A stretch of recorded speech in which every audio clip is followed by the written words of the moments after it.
que también entienden mucho de estas cosas, porque una deportista, Alberto Quintana, comienza la entrevista al licenciado Segarra, usted va de segundo, un abrazo, por favor, don Alberto. Claro, saludando a la parlamentaria Dayana Pazley Manosalva, siempre está interesada Dayana en los temas que tienen que ver con los derechos de la mujer. Además de asambleísta, pues es activista por los derechos de la mujer y justamente ahora pues está impulsando esta ley orgánica de contención, acompañamiento y reparación de hijas, madres y todos los familiares que se ven inmersos y son víctimas de los femicidios. Básicamente para que conozca nuestra audiencia, Dayana, cuáles son los ejes principales de este marco legal que ha preparado y que viene impulsando en nuestro Parlamento. Gusto enorme, bienvenida. El gusto es mío. ¿Qué tal, Alberto, Eduardo, Javier, a todos quienes escuchan I99? Un saludo muy cordial y en especial a los familiares de las mujeres víctimas de femicidio. Antes de responder a su pregunta de qué contiene, querido Alberto, creo que es importante mencionar que hemos condenado ya a todos los ecuatorianos el atroz femicidio de María Belén Bernal. Las investigaciones deben determinar responsabilidades y las respectivas sanciones. Lo importante ahora, que es que los femicidios no se repitan, y para eso hay una serie de acciones que emprender, y dos, que la Asamblea Nacional cumpla con su obligación de presentar propuestas de solución que respondan a las demandas de los familiares de las víctimas, para evitar al menos la desgracia adicional y la injusticia contra ellos.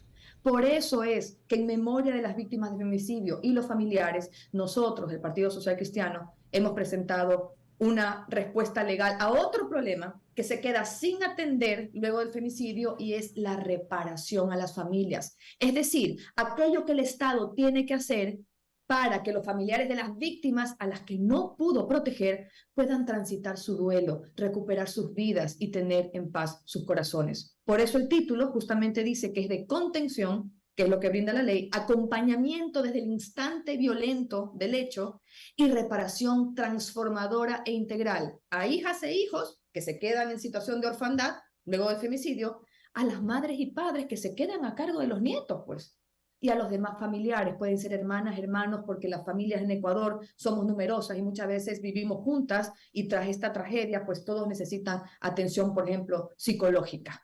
Eso es en sí, en lo conceptual, el proyecto de ley que estamos presentando. Y desde el punto de vista práctico, porque se ve eso, ¿no? Es muy notorio. Asesina, un tipo violento asesina a su pareja, a su esposa, y deja, por ejemplo, en la orfandad a los chicos en medio de necesidades.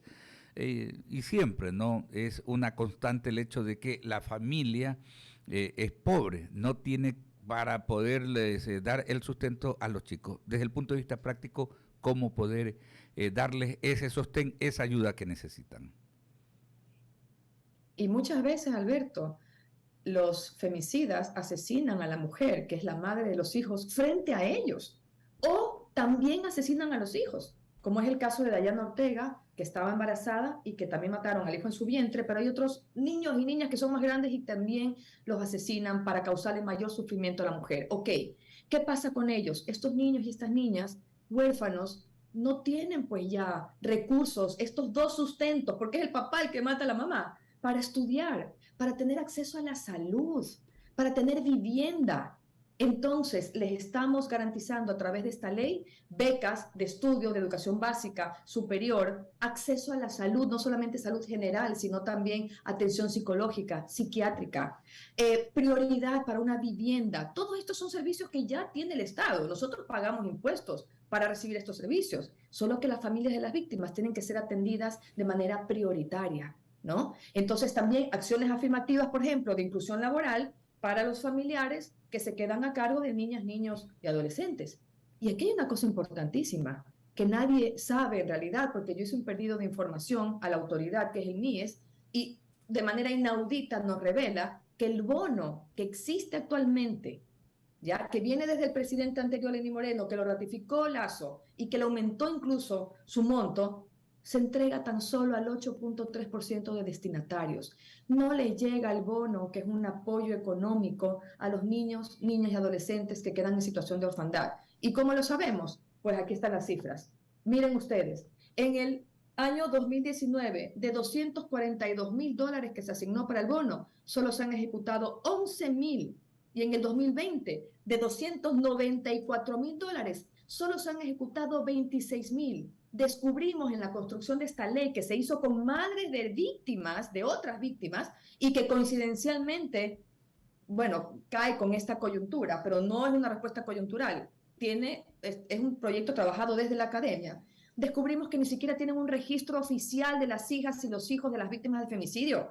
Ni siquiera les interesa saber si se quedan en la orfandad. No les hacen efectivo el bono. Esta ley eleva a ley nacional ese decreto para garantizar su entrega. Claro, no solamente hay que visibilizarlo, ¿no? El problema, sino que también darle soluciones efectivas y muy prácticas. Estamos dialogando con Dayana Pazley, parlamentaria del bloque del Partido Social Cristiano, Javier Segarra, con otras inquietudes para nuestra invitada. Javier, qué gusto.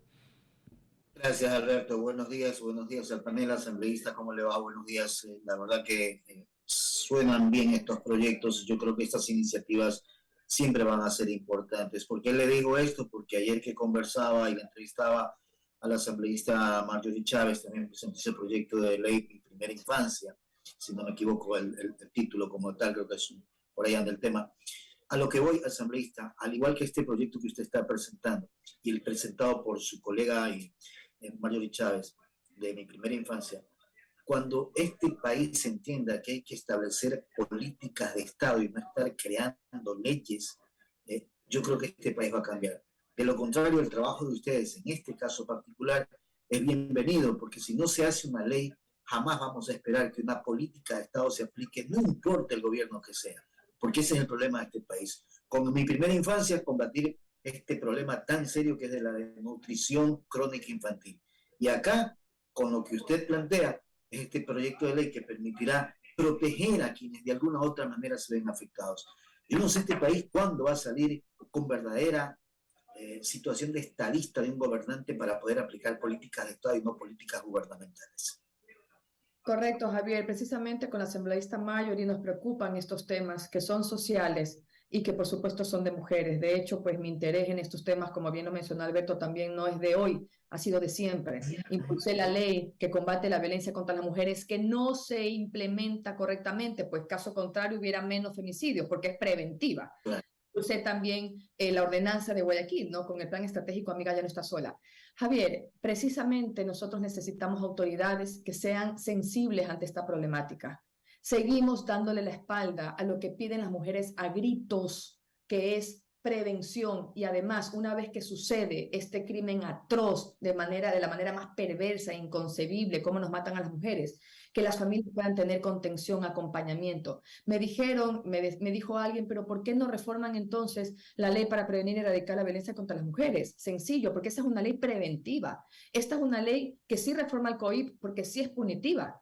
Los jueces, si no dictaminan reparación integral sobre la base de los derechos humanos, si no reparan realmente a las familias, si no dejan de pensar que la indemnización económica que no les llega porque está a cargo del femicida que o huye o se suicida o está preso, esa no es una reparación integral. Necesitamos que los hijos, las hijas y los familiares puedan tener acceso a trabajo, a vivienda, a educación. Además, que se investigue cualquier desaparición o muerte violenta de una mujer como un presunto femicidio, no como sucede al revés. Tenemos 1.250 casos de femicidios en el Ecuador desde el 2014. Tenemos 1.413 hijos e hijas víctimas de femicidio en orfandad. ¿Pero qué hace el MIES? Dice que son 34 en el 2020 y 123 niños y niñas en el 2022. 123. Y las cifras de la sociedad civil dice que son 1.413. Por eso esta ley crea un registro oficial, institucional, de las hijas y los hijos para que además puedan tener esa información y garantizar los derechos que les asisten. El Estado está fallando en absolutamente todo. En absolutamente todo, con las mujeres, que somos más de la mitad de la población. ¿Hasta cuándo? Hoy fue María Belén Bernal, ayer fue Dayana Ortega, hace años fue Angie, Nicole, Samia, ¿cuántas muertes más debemos vivir en este país para que las autoridades, como usted bien dice, Javier, volteen la mirada hacia la problemática y hagan lo que tengan que hacer con firmeza, con presupuesto, con decisión para detener esta masacre que lo único que hace es aumentar, a pesar de tener leyes que no se cumplen? Claro, el problema es que aquí no aplica lo que se tiene que aplicar y siempre la excusa es no hay recursos económicos, pero hay para otras cosas a veces. Y ese es otro problema serio, porque sabiendo las necesidades de la población, de una población vulnerable, de una situación de incertidumbre que a veces deben de tener muchas familias en nuestro país, en diferentes regiones, porque la gente mucho enfoca, estimada asambleísta, en las grandes ciudades, pero vamos a la parte rural, que es ahí el problema más serio. Trascienden casos porque los hacemos los medios de comunicación notorios, pero hay muchos otros en otras regiones del país donde pasan desapercibidos porque no tienen la trascendencia que tienen otros casos como el último ocurrido con María Belén, ¿verdad? Y ojalá que estos casos que se vuelven emblemáticos ayuden a todas las familias que han quedado solas y desamparadas, a todas absolutamente. Y como usted dice, son familias de escasos recursos que no tienen pues ni siquiera para los servicios funerarios, que no tienen para el traslado. Tienen que activarse solas porque el Estado no se articula y no se activa. Tienen que buscar a sus hijas que muchas veces las encuentran botadas en barrancos o enterradas, descuartizadas.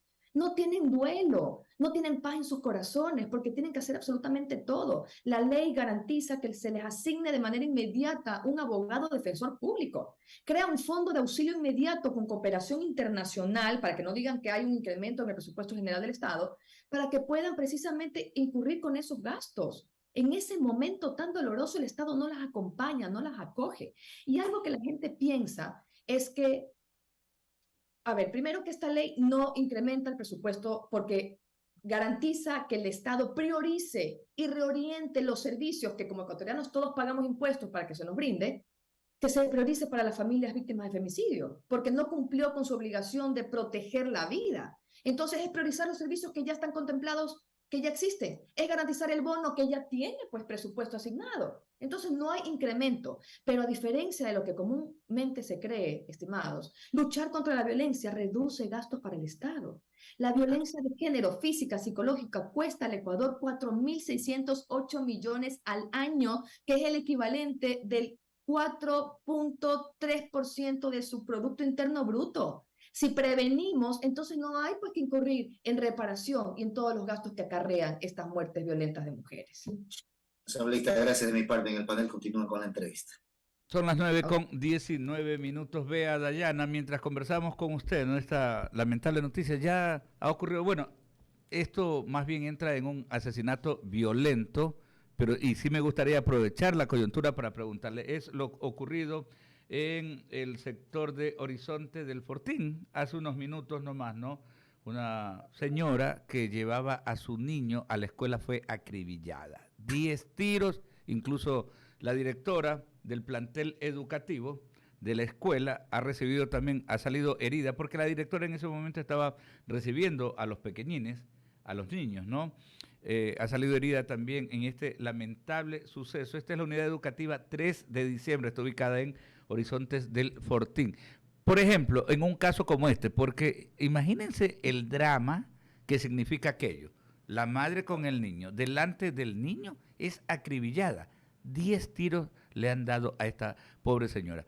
En el tema que estamos comentando con usted, en el contexto de este marco legal que ha preparado el Partido Social Cristiano y que usted pues lo está liderando la iniciativa, básicamente ahí, ¿qué tipo de ayuda aplicaría?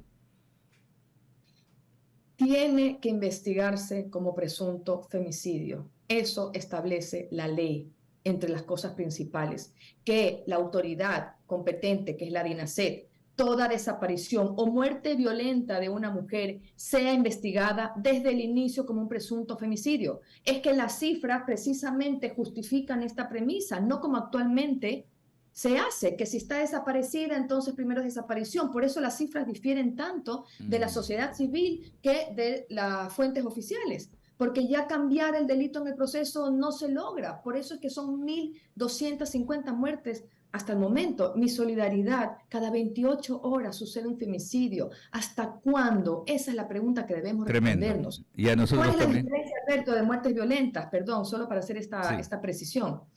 En cuanto a muertes violentas, nos referimos víctimas de violación con resultado de muerte, homicidios, sicariatos.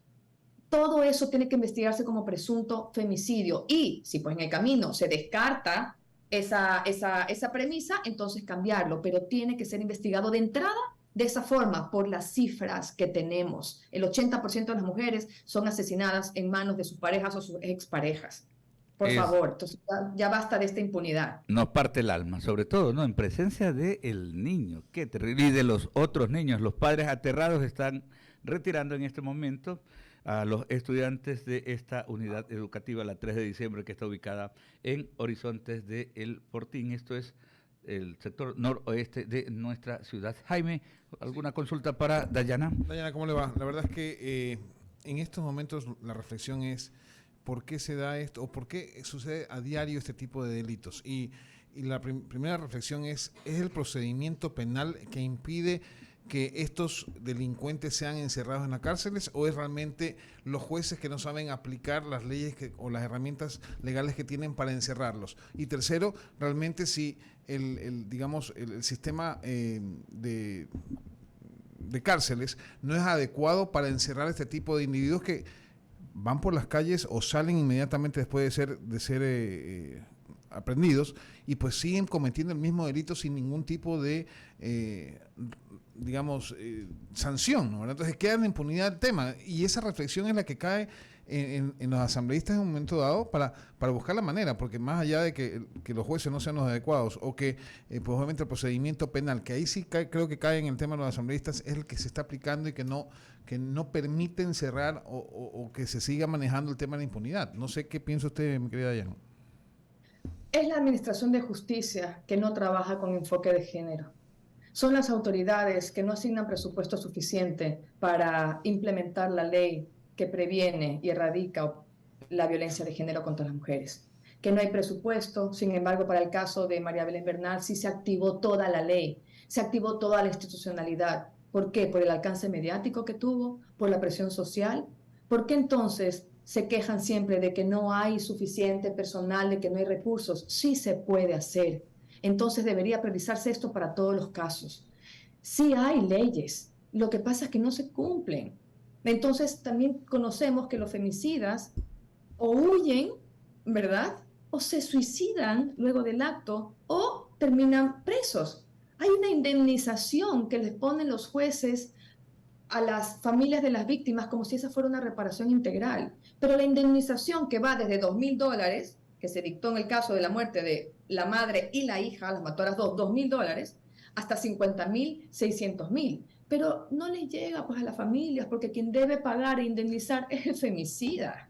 Entonces es absurdo el sistema de justicia que tenemos. No existe justicia, no existen leyes que verdaderamente asistan a las víctimas o a los familiares de las víctimas. Entonces no hay datos, además, de que un femicida, y esto sí creo que tengo que precisar, haya cometido más femicidios, porque recordemos que el femicidio es este resultado de esta relación de poder, ¿no? El resultado de la muerte violenta a una mujer por su condición de serlo. Si no eres mía, no eres de nadie, y te voy a hacer daño a ti, daño a tus hijos para que tú sufras más.